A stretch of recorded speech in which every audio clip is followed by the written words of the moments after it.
नमस्कार विद्यार्थी मित्रांनो, जे काही अभियोग्यताधारक आहेत त्यांना एक उत्सुकता आहे की प्रेफरन्सेस कधी जनरेट करायचे. त्या संदर्भात एक सकाळची बातमी आलेली आहे. पवित्र पोर्टलवर उमेदवारांना प्राधान्यक्रम भरण्यास प्रारंभ.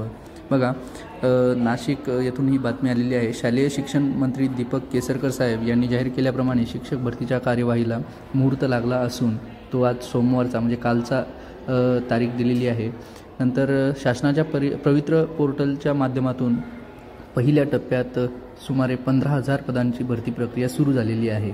या अंतर्गत उमेदवारांकडून प्राधान्यक्रम भरून देण्यास सुरुवात झालेली आहे अशी बातमी तर आलेली आहे, परंतु प्रत्यक्षात ज्यावेळेस आपण बघायला जातो त्यावेळेस जे काही प्राधान्यक्रम आहे ते भरण्यास सुरुवात झालेली नाही.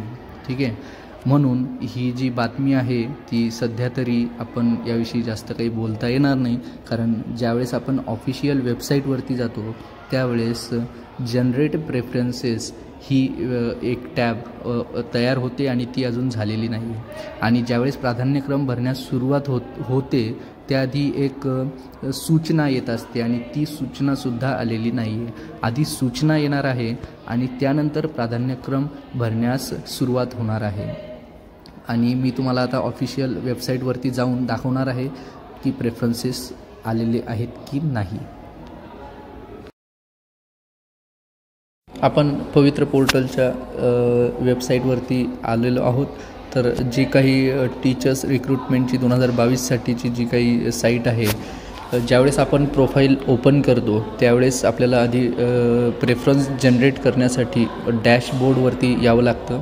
नंतर इथे जनरेट प्रेफरन्सेस असा ऑप्शन येतो, नवीन एक टॅब येते, ती अजून आलेली नाही आहे. म्हणून मे बी सांगता नाही येणार, परंतु सध्याच्या स्थितीला आता तरी ती आलेली नाही आहे. आज जर आली तर इथे एक नवीन टॅब उपलब्ध होणार. म्हणून ते जी पेपरला बातमी आलेली आहे ती सध्या तरी अजून चुकीचीच म्हणता येईल, कारण जनरेट प्रेफरन्सेस हा ऑप्शन इथे आलेला नाही आहे. ठीक आहे, आणि ही आजचीच आहे. हे जे मी तुम्हाला दाखवतो आहे पवित्र पोर्टलची साईट ओपन करून, ते आजच्या तारखेचं आहे. बघा, या ठिकाणी 30 तारखेला मी आता ओपन करून बघितलेलं आहे. ठीक आहे, त्यामुळे ती जी बातमी आहे ती हवेतच आहे.